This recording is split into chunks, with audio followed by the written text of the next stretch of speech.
Master Michael Rowe with Alpha Omega Martial Arts. And I'm Master Dan MacArthur with Zanshu Martial Arts. And welcome to training from A2Z. Okay, in today's video, we're going to cover the breathing exercises in Hapkido that are known as Ki Nok Ki to help develop our natural development of our lung capacity by utilizing our diaphragm.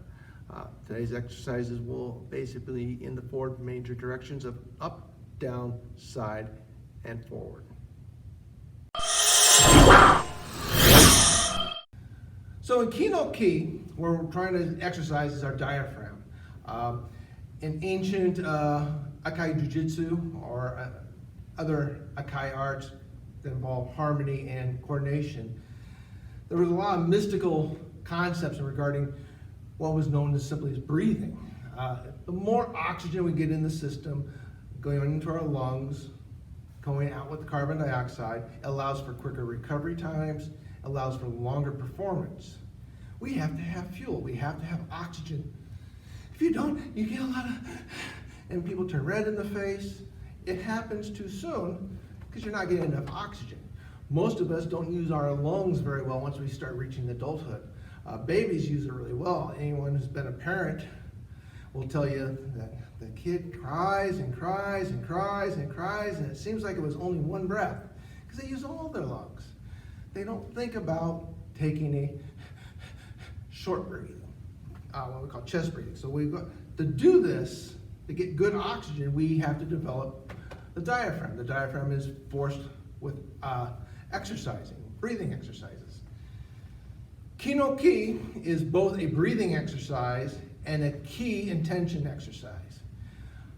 The breathing exercise is for the diaphragm. The key intention is about focusing the mind. It's not about anything mystical. It's about just directing your thought and your energy in a specific way to help exercise the muscles while at the same time that we are exercising the diaphragm. So Ki Nok Ki goes in four basic cardinal directions. Forward, to the side, upward, and downward.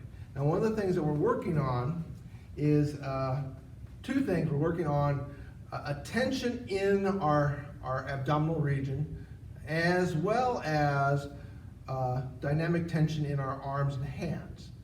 Okay, it's like we're breathing in all that good air, deep breath in, pulling it, imagining, if you will, you're pulling all that oxygen in a real quick moment. It's not like a short, long breath like in Tanjun breathing, like meditative breathing exercise. It's a short, as deep as you can. You're pulling it all the way down to your center, your Tanjun. And then, instead of breathing out, you bring it in, you focus and hold it there while we perform an exercise where what we're doing is exercising the tension muscles of both of our legs and our arms to exercise the muscles and work with what is known as anaerobic exercise without oxygen. So we're working on the diaphragm getting the oxygen in, then we're going to exercise our muscles, and then at the end we release it and regain a breath. Now, this is a solo exercise, but when you have a partner, that's one of the things that they can check on is some tension. So what we start with, I'm going to just start from the front, facing you. Everything starts just from a relaxed, ready position, and when we start, we step our right leg out, going into a sinking position, rooting our legs, activating our quadriceps. Bring arms in, tight at the same time. Deep breath, and it's quick. It's not long forever, it's quick. And then we hold. Now I gotta let it go because I'm talking. As we hold, we're keeping it focused as if we pulled it, our lungs stop right about here, but we're gonna pull it all the way down to the center. Okay, we've pulled it in, and then your fingers spread dynamically, kinetically, we push outward using our arms like we're holding a ball of energy. Okay? The tension here is here, we're slowly pushing against the wall. Okay, and that's one of the things that our partner can do. So what happens is when I come in, I get in my position, I take my breath in, and he just applies resistance forward, and I push out. Okay, don't want my hands when he pushes like that to come together. I need to keep him out, but at the same time, move him forward without him moving me backward. So we're working both breathing and dynamic tension. The 4 directions, after we get to them at our full extension, we then, once again, like I said, we will take a breathe out. So we're in, breathing. We get full extension. We then breathe out, relaxing, come back up. Then we go into the next one. We take a breath in. And then we go to the next one, which is to the side. Once again, your partner can come testing your dynamics, that you're not going anywhere in any direction except straight out. When you get to the full extension out, you pincer it in. Here, we breathe out and regain our ready position. Then we have straight up and then straight down. When we work those 2 directions, we're not leaning our body. Our body stays straight up, centered on ourselves. We take the breath, and then I go up. I look up.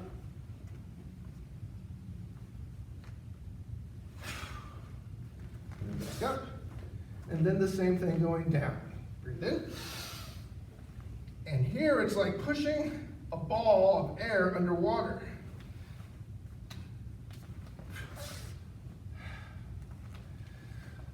So it's a continuous cycle.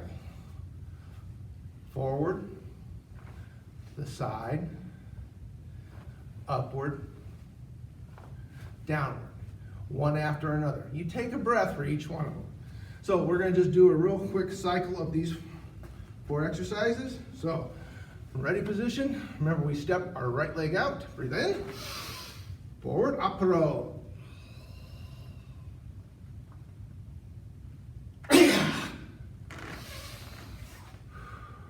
Yapero to the side. Up. And then forward.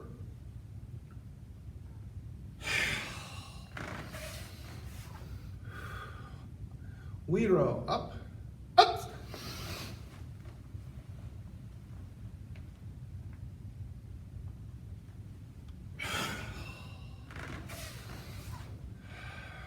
Awiro, down. Up.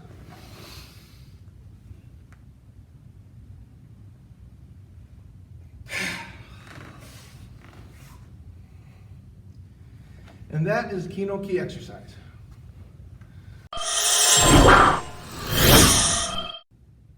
One of the most misunderstood areas of the body is actually the core.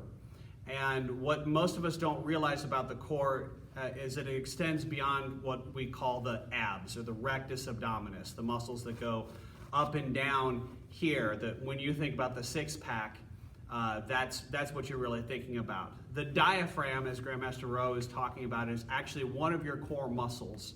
And when you look at the core from a Western science point of view, the easiest way to imagine the core is you have to think of a cylinder. So you're wrapped around your entire abdomen in muscle tissue that is considered your core, but there's also a bottom and a top. And the bottom is what's called your pelvic floor, and the top would be your diaphragm, as Grandmaster Rowe was discussing. And so part of your breathing is taking that cylinder and squashing it like this. That's an inhale.